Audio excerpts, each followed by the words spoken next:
हम श्यामा झा अपने सबके मिथिला संस्कार चैनल पर स्वागत करै छी। अपने सबके टेमी के विधि बतबै छी से सुनू कोना कोना के टेमी हैत। अपन मैथिल बड़ खसल जा रहल है, अपन मिथिला बड़ नीच भऽ रहल है। अपना मिथिला के जागृत करू, अपना मैथिल के जागृत करू। आ टेमी के विधि बतबै छी से अपने सब सुनू। अपना बच्चा के संस्कार दिया जे मैथिल बाजे, हिंदी नहीं बाजे, समय पर हिंदी बाजे। सुनू, जहन पूजा भऽ जेतै नहा खाय के पूजा भेला के बाद जते फूल पाती रहतै, जते बिसारा रहतै से सब उठि जेतै। उठ कऽ सब पोछा लागि जेतै, पोछा लागि कऽ उ जे पातिलो रहतै सेहो हटि जेतै, पुरहै रहतै सेहो हटि जेतै।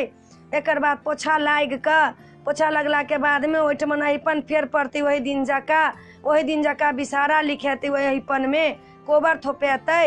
आ तेकर बाद में की हेतै, मान के पात जे रहतै 5टा, तै पर एकटा पर पिठार के, एकटा पर सिंदूर के, एकटा पर काजर के, एकटा पर जाही जूही के, एकटा पर मेहंदी के, ई सब लिखात। तकर बाद में 7टा दही मटकुरी जे छोटे छोटे रहत में दही पौरात, एकटा बड़का मटकुरी में दही पौरात।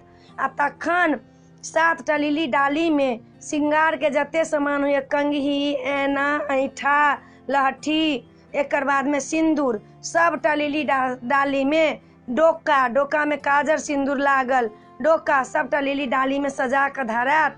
आ 7टा जे चंगेरी रहत तै में चूड़ा रहत धैल, एकटा के दही के जे छोटका रहत से, आ एकटा लिली बासन, आ एक मुट्ठी चूड़ा सब चंगेरी में धैल रहत। 7 चंगेरी दान हैत। दान भेला के बाद दान हैत। तकर बाद में एम्हर जे चनाई के पूजा हैत, कुसुम के पूजा हैत। तकर बाद पहले कलश के पूजा, चनाई के पूजा, कुसुम के पूजा। तकर बाद में अथी के की कहै छै, गौरी के पूजा तो सबसे पहले भऽ जात। गौरी के पूजा भऽ जात, तखन पिठार सिंदूर से ओहि बिसारा लिखात। तखन ओहि पर बिसारा 5 जे रहथिन हुनका मान के पात पर बिसारती बैसाल जात। पूब मुँहे बैसा कऽ हुनका तखन राखल जात। जेना पहले दिन केलहुँ तहिना हैत, लेकिन कोनो कोनो विधि एहिमे बदलल ये। तकर बाद में पहले कलश के पूजा हैत। कलश के पूजा के बाद में की कहै छै से हिनकर गौरी के पूजा हैत। गौरी पूजा के बाद चनाई के पूजा हैत। चनाई के पूजा के बाद कुसुम के पूजा हैत। कुसुम के पूजा के बाद बरसी के पूजा हैत। बरसी के पूजा के बाद में फिर नाग लिखा जात ओहि पर। तखन लावा दूध हुनका चढ़त। उहे फकरा पढ़ि कऽ जे बाबा सपनी खेलायल हो देत, लावा दूध सपनिया बैरिन भेल, पियाला जा बड़ी दूर। लावा दूध चढ़ला के बाद नेबो गाड़ल जात ओहि पर, नीम के पात धरल जात ओहि पर। तकर बाद में कथा जे रहत सिरकर राजा के से सुनब। कथा सुनला के बाद में कथा सुनऽ ला बैस जाब। सोहाग मथऽ वाली जे छथिन हुनकर नव साड़ी हेतनि। सोहाग मथऽ ला एकटा पित्तर के लोटकी में धान, धनी, कुसुम के फूल, अछिंजल आ बेल के डंटा, ई सब लऽ कऽ सोहाग मथऽ वाली बैस जेथिन कोना में। ओ नहीं बसथिन, जखन से पूजा शुरू भऽ जेतै तखन से सोहाग मथऽ लगथिन।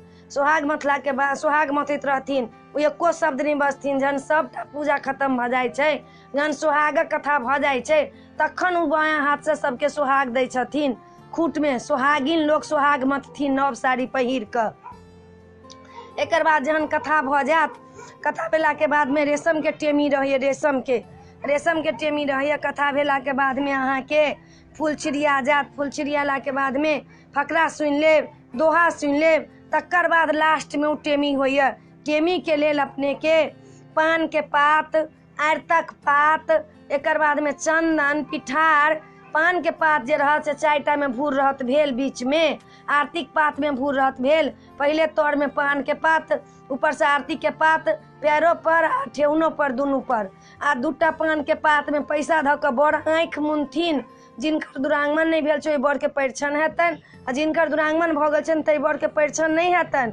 ओहि बर के परिछन होबऽ के कोनो काज नहीं छनि। तकर बाद में टेमी पड़ि जात तऽ चुमाओन हैत, दुर्वाक्षत पड़त, चुमाओन हैत, दुर्वाक्षत पड़त। जकरा सिंदूर पड़ै छनि तकरा सिंदूरो पड़तनि, जकरा सिंदूर नहीं पड़ै छनि तकरा तऽ कोनो बाते नहीं।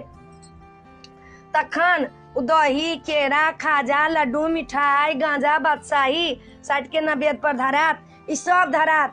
आ ओहि दिन सबटा के भोज होइए। आ चनाई के जे दिन चूड़ा पड़ैए से 2.5 सेर चूड़ा पड़ैए, चाउर 2.5 सेर पड़ैए।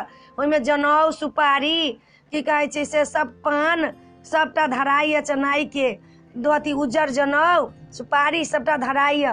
तखन जाकऽ हुनकर जतेक होइए टेमी के ओरियान से सबटा ओरियान भऽ कऽ तखन दही केरा भार सब तऽ एबे करैया, सबटा ओरियान भऽ कऽ आ ओही ओरियानसँ टेमी पड़त। टेमी जहन पड़ि जायत, चुमाओन तुमाओन भऽ जायत, तखन भगवतीके की कहै छै जे हिनकर सबके गीत बारातीके गोसाउनके तऽ पहिलहि रात भऽ गेल, नचारी हैत, नचारी भेलाके बाद पाबनिके गीत हैत, विषहाराके गीत हैत, तकर बादमे हुनकर सबटा उसरगल जायत। लास्टमे जे ओ रहतनि केचुआ से फूलमे धऽ देथिन आ तखन हुनकर फकरा सुनि कऽ जे झिलमिल पत्ता पूर्णी पत्ता झिलमिल छता ताइ चढ़बेली विश्वकर्मा हाथ सुपारी खोइ पान बिसर करे शुभ कल्याण धऽ देथिन। धेलाके बादमे हुनकर जे गीत नाद हेतनि सब उसरगथिन, तखन दीपके जे छनि से दीपके विसर्जित कऽ देथिन। दीपो विसर्जित होइ छै, दीपके पिठारलाके ओहि दिन विसर्जन हेतनि।